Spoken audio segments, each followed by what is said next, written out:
Good morning, everybody. Matt Moda here to give you my favorite NFL player prop picks. We're talking Monday Night Football tonight.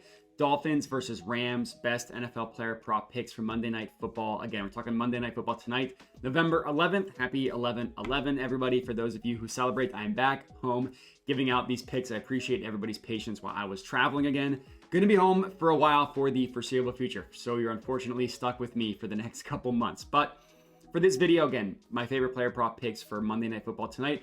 I'm going to have two total players that we are backing tonight. One, I'm just taking a normal mainline play on. Another one that I'm actually going to have a juicy ladder play on. So it's going to be three total bets locked in, about 2.5 units risked. Hopefully, we have a good game tonight. Of course, before we can get into that, we have to do a recap.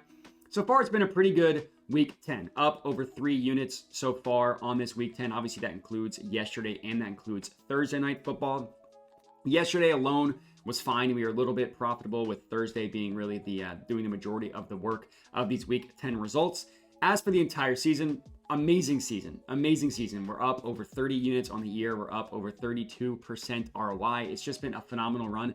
Basically, since week 3 and on, we have been absolutely cooking. That's included week 10. Let's hope that that also includes tonight. Let's hope we end this week with a profitable night tonight. Appreciate it if everybody watching this could subscribe, like, comment, all that good stuff. Let's get into it. So play number 1.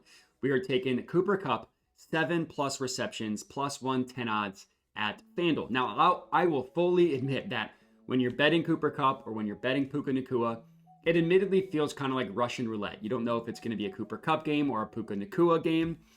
I dug into it a little bit. I can see some arguments for both wide receivers. What led me to Cooper Kupp is I just think this is a better matchup for him against this Dolphins defense. Now, if you wanted to take Puka Nacua because he, the punch last week, he barely played, they're going to want to get him a bunch of targets, I would not blame you in the slightest. But again, I thought it was a much better matchup. Not much better. I thought it was a better matchup for Cooper Kupp, which is why I ended up going with his receptions. It could very well be both of them, and if you wanted to take both, I would not blame you. I'm calling my shot that it's at least going to be Cooper Kupp. I'm not saying not Nacua, just yes, Kupp. And the reason why I'm on Cooper Kupp, it's all because of how the Dolphins play defense, right? They have decent outside corners, but they give up a lot to the slot receiver as opposed to the outside receiver. So you look at the data, the Dolphins have allowed the 8th highest percentage of targets go to the slot receiver. On the flip side, they've only allowed the 7th lowest percent of targets go to the outside receiver. So top 8 in terms of slot, bottom 7 in terms of outside receiver. With that thought in mind, Cooper Kupp runs the majority of his routes in the slot. He actually runs just under 70% of his routes in the slot. And then you look at Puka Nacua, he runs over 70% of his reps from the outside receiver. So Kupp, 70% from the slot, Nacua, 70% from the outside.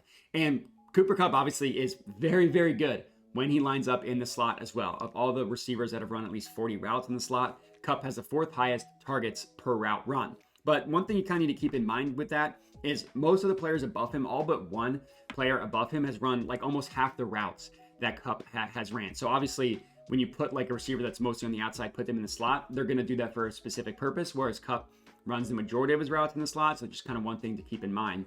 And looking at Cooper Kupp this year is kind of wonky because he's only really played in 3 games, right? He missed a bunch of time with an ankle injury. The Rams had their bye. He played on Thursday Night Football in his first game back, then had like over a week off. So it's just been a weird year for Kupp. Can't look at his full game stats or his full season stats, excuse me. But so far, again, he's played 3 games. In 2 of the 3 games, he exploded, 14 receptions and 11 receptions. Now, the downside of that, and the devil's advocate, what you're going to say, is Puka Nacua barely played in the 2 games in which Cooper Kupp went off. And the one game where Nacua played the majority of the snaps was the one game in which Cooper Kupp did not have a good game. And Puka Nacua blew up in that game.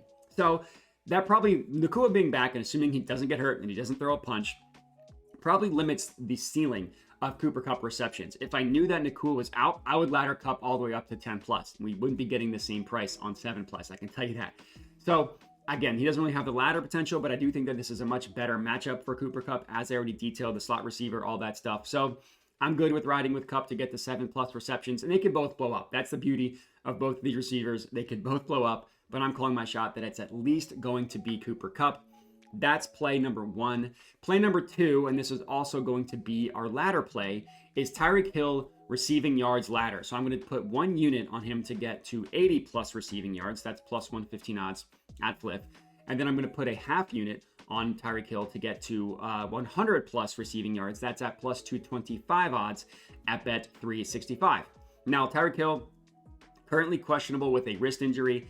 If he gets ruled out, we're just going to get this play refunded. No harm, no foul. If he gets ruled out, I'll either just ride with the Cooper Kupp play and that's it, or I'll decide where we want to pivot. But as of right now, I think this is a great matchup for Tyreek Hill. I know it's been a rough season for him. I mean, even in the games that the Tua Tagovailoa has been back, you haven't quite seen the ceiling from Tyreek Hill literally since week 1. But it's such a good matchup for him against a soft Rams defense that allows a ton of plays, ton of big plays through the air, that I think it makes a lot of sense where Tyreek Hill can finally have the game that we've all expected him to have since Tua has come back. So the Rams have allowed the 8th most passing yards per game and the 10th most passing yards specifically to wide receivers, which shows them as a good matchup, not an elite matchup, but a lot of their advanced metrics show them to be a much worse passing defense and much worse specifically in the ways that benefit Tyreek Hill. Part of their issue, the Rams, their defense, has been allowing the big play. Obviously, allowing the big play is a death sentence for the best big play receiver in NFL history.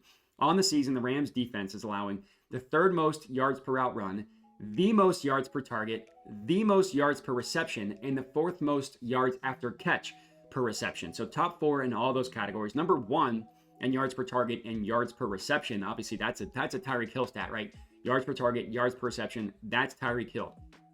So it shows a team that has allowed, it's a defense that has allowed offenses to have success when being thrown on, and specifically have had big throws, big plays when being thrown on as well. And you look through the game logs, this is a Rams defense that has allowed some pretty monster receiving performances. Last week, 180 yards to Jackson Smith-Njigba. The week prior, 115 yards to Justin Jefferson. Prior to that week, 175 yards to Juwan Jennings, 130 receiving yards to Marvin Harrison Jr., 121 receiving yards to Jamison Williams. That was all the way in week 1, but that still happened. And you can't really look at Tyreek Hill's stats this season because with Tua and without Tua, it's just night and day. It's not even worth looking into anything when Tua doesn't play. But if you just look at the games in which Tua has started and finished, which admittedly does go back a couple seasons, everything looks a lot better. He's had at least 80 yards in 18 of 28 games with Tua Tagovailoa, and has gotten to at least the 100 receiving yard mark in 13 of 28 games as well.